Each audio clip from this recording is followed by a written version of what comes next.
Hello and welcome to Camp Xbox. As October continues, it's time to take another look at horror games on the original Xbox. I thought the well was running dry on horror games on the Xbox, but I thought about it. I was looking for more scary games rather than games with horror elements. There's a lot of games that are not necessarily scary, but have a lot of horror themes with them. I've been a huge horror fan all my life, and I think one thing you learn about the genre is that it is defined in many ways, which you'll see more of today with some classic horror staples. As usual, there are more original Xbox horror games, so be sure to tell me in the comments below what should go in the next video. But check out parts 1 and 2 after this one if you haven't already to see what I've already covered. All footage was captured from an original Xbox, and I want to thank my YouTube channel members for their support, but let's go ahead and hop into this list. The first game on today's list is The Thing. Konami published the console version, which Computer Artworks developed. Night Dive Studios is releasing a new remaster, so what better time than now to discuss this one? It's based on the fantastic 1982 John Carpenter film of the same name. This version was released on the Xbox September 3rd, 2002, and I remember watching The Thing for the first time when I was a bit too young to watch it, but I do think it was the start of my love of the horror genre. I learned that there was a game based on it, and I went on a hunt to find it. And I played so much of this game back then, and returning to it recently, I still think it holds up as a great tribute to a classic. This is a direct sequel, not a remake of the original's plot. You lead a troop as they try to figure out what happened in the Antarctica base from the 80s movie. The base is destroyed and entities are taking over bodies. It's full of disgusting imagery and stays true to the body horror of the original. The look of this game is cold, dark, and tense. When you're out in the open, it's pure darkness with endless white landscapes, and you feel alone moving from place to place. Fear plays a significant part in the game design. Your teammates can become more and more scared, which will make them unstable. Like the movie, they won't trust anyone and may work against you. It makes it a fear management game, and while being kind of spooky, it's a fun element to the game. The party management system elevates this third-person shooter into something unique for the time and even nowadays. The shooting elements are solid too, and exploring the different sections of the base give it a nice variety. I was shooting in all different kinds of areas, and the small and large things that popped out at you, it can get freaky. You can use your crew to help you with situations too, with various classes of your crew that can help you, such as the medic who can heal you, engineers who can use fuse boxes, and soldiers that are just good shots. Whoever you need, you want to make sure they trust you to make your game time easier, and trust me, this game is far from easy. I love the dark look of this game too. It's moody and feels like a classic horror film. The Thing does an excellent job of replicating what made the 80s movie work. It's all of the horror and gross out effects, but also the psychological side of it all, which I think the true horror of the whole situation is just not being able to trust anyone around you in the middle of nowhere. It makes for an excellent game for fans of the movie and horror game fans in general. The storm's been hitting us pretty hard now for 48 hours. We still have nothing to go on. One other thing. I think it rips through your clothes when it takes you over. Windows found some shredded long johns, but the name tag was missing. They could be anybody's. We're all very tired. There's nothing else I can do. Just wait. Next up is House of the Dead 3. This came out in arcades and the Xbox in 2002 and wouldn't be ported in North America until a PS3 version, though a PC version was also released in other regions. This is the third game in the light gun horror series from WoW Entertainment and Sega. I have always enjoyed this series because it's pure horror camp fun. The plots are insane with twists, and the voice acting is always goofy, and it's full of silly enemies to shoot. With these games, you usually know what you're going to get, and you're going to have a good time. I also love B-movie horror, which I think this does a great ode to. House of the Dead 3 is a good time for an on-rail shooter. The gameplay is simple, but it should be. Your character moves for you, and you shoot at enemies. Sometimes you have bosses with weak points, and you get to pick paths to go on between levels, but otherwise, it's just you shooting. You can either use light guns or your controller, and to be honest, I think the controller's fine. It's not as fun as a light gun, but it doesn't hinder any of the shooting or silliness of the plot. It helps that the main weapon of choice in this game is a shotgun, which feels like it blows out enemies in an entire area. It's fast-paced too, with tons of enemies filling the screen that you need to shoot before they can get a quick hit on you. It's easy to understand, which makes it a perfect game for a co-op game night. I love the location in this game. It takes place in a gigantic tower with multiple destroyed rooms and weird monsters, like the giant parking attendant or the behemoth sloth. It all looks great on the Xbox with clear definition.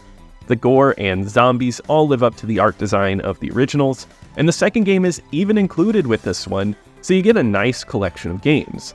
And this one lives up to the cheesy horror movie fun with some seriously bad dialogue. There are plot twists and weird stuff always going on, and it's all tongue-in-cheek. Mix it with a seriously fun locale and the branching path system, and you will have something fun for any horror fan who likes a little bit of silliness. If for whatever reason you need some behind-the-scenes footage of the House of the Dead movie, you can get that here too. It is a short game though, definitely playing to its arcade roots, yet there are multiple endings to help boost replay value, which I think this game is full of replay value, especially if you have a friend to play it with. Oh, and the music here is pure cheesiness, and it's so much fun to listen to.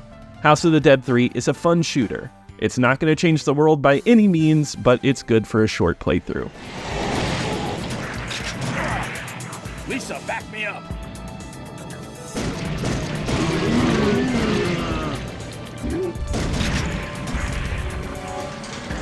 Oh, terrible.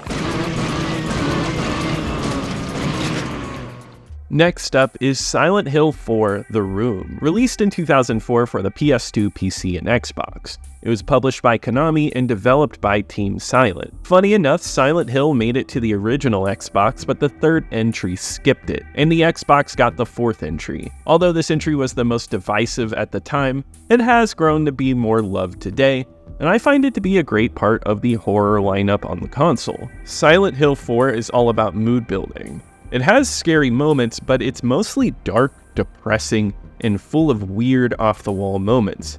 As usual, Silent Hill just has its own style, and even if this one deviates from it just a little, it still has a similar mood and feeling. In this game, you play Henry, who is stuck in his room. You walk through your room in first person and can leap into alternate dimensions. These are in the third person and resemble traditional survival horror games. You move between worlds to swap items, progress the story, and save. It's an odd setup, but it's a game that fully commits to this idea, and I enjoy that. It's very surreal, and there's tons of visual disturbances. I love looking out the windows and just seeing people go by, and you can't escape. The gameplay is very divisive in this entry, which I find understandable. It does feature escorting characters as well as a lot of backtracking. For me, this does not make it quite as great as some of the other entries in the franchise, but I think it gives it some intriguing ideas on its own, and I still found it tense and fun. Walking down dark corridors, picking up weird items, and solving puzzles works well in this game, and playing it on the Xbox feels nice. I feel like the console missed out on a lot of survival horror, but I think it's great to have one of the more unique entries in the genre here. And the music is fantastic as usual. Akira Yamaoka is one of my favorite composers, and what he weaves here is a masterclass. It can be influenced by dark ambient sometimes, but also have full-on jams. It weaves into many genres and makes the game sonically unique. The whole game's sound design is unique, with interesting sound effects constantly used. The look matches the brooding, dark tones and the bleak world. It looks crisp on the Xbox with a high-resolution look to let the world pop. Also, the lead character's voice acting is brooding, and I think it fits right with this odd tone. It's all around a perfect moody game for any horror fan.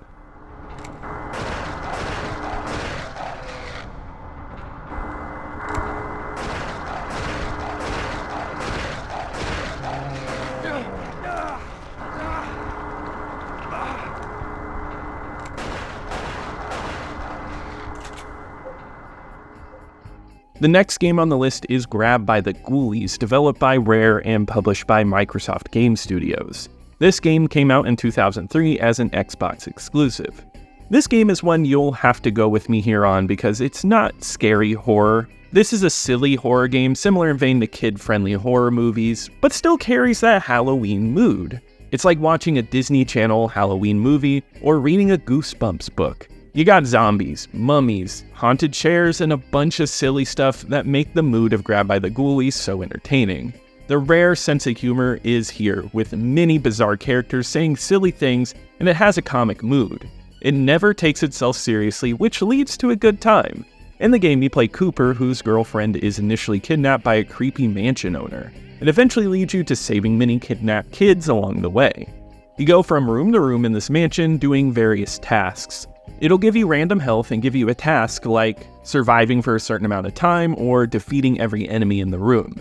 It gives this game a sense of surprise and randomness. I know I'm praising this game a lot, but that's because I genuinely find this game to be a lot of fun. I've always liked it, and this game has a mixed reaction nowadays, but I think it's stylish and interesting. The combat can be a bit odd, but I think it's fun. You use the right stick to punch, giving you a huge range of motion to swap from hitting in front to behind you, all by using the stick. You can also pick up many items scattered across the levels with many unique rooms. You'll be in gardens, kitchens, game rooms, and there will be a ton of different items for you to test out on attacking enemies. I think there's a lot of entertainment value that you can get just from looking around at all this stuff. The randomness of each room is excellent, and it seriously can get tense when you have the Grim Reaper chasing after you during battles to try and kill you in one touch. It also looks excellent on the original Xbox, sporting a 16:9 aspect ratio. The colors pop here with its cel-shaded look. Its cartoony look allows the world to come to life with its silliness. I think it's a great game with a lot of details and fun Easter eggs in all of the areas. I love punching through the Xbox boxes. Grant Kirkhope composed the music for this one, and he does silly macabre so well. It's got a goofy jauntiness and a theme song that has stuck with me for years. Grabbed by the Ghoulies is a silly game with a fun design and a great look that I think is well worth taking a second look at.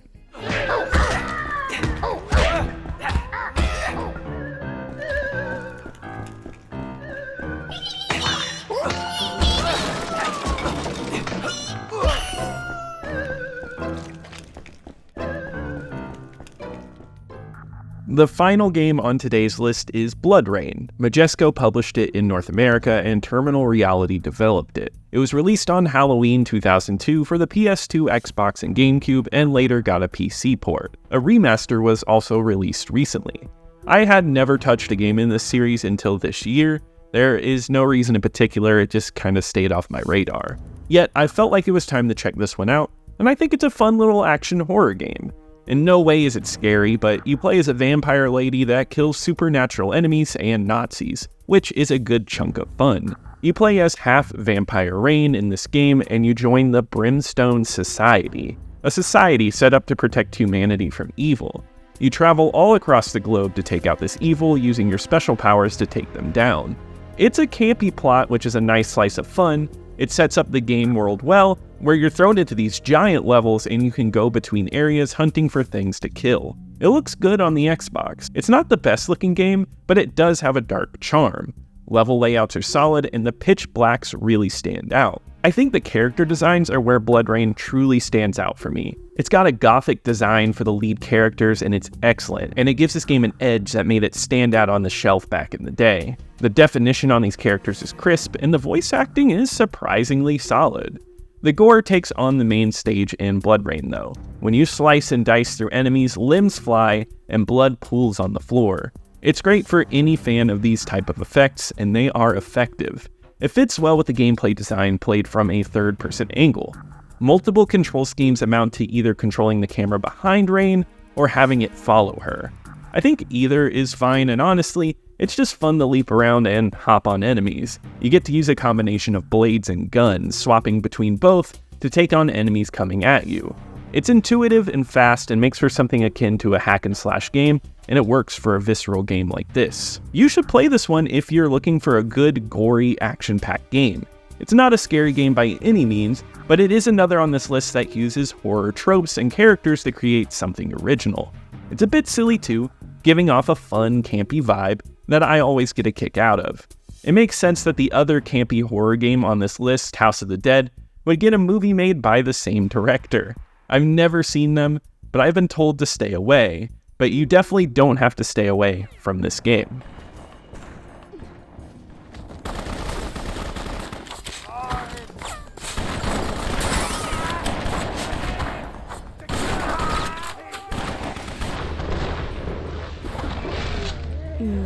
Okay. But that does wrap it up for today. Please leave a comment below with what games I should cover next. If you liked any of these games, if you hated them, everybody's opinion matters and I'd love to hear from you. Leave a like as it really helps out the video and my channel. Subscribe to keep up with the retro Xbox content, and hit that bell so you get notified when I upload a new video. And I want to give a huge shout out to my YouTube channel members. Thank you so much for your support. And I'll see you here next time at Camp Xbox.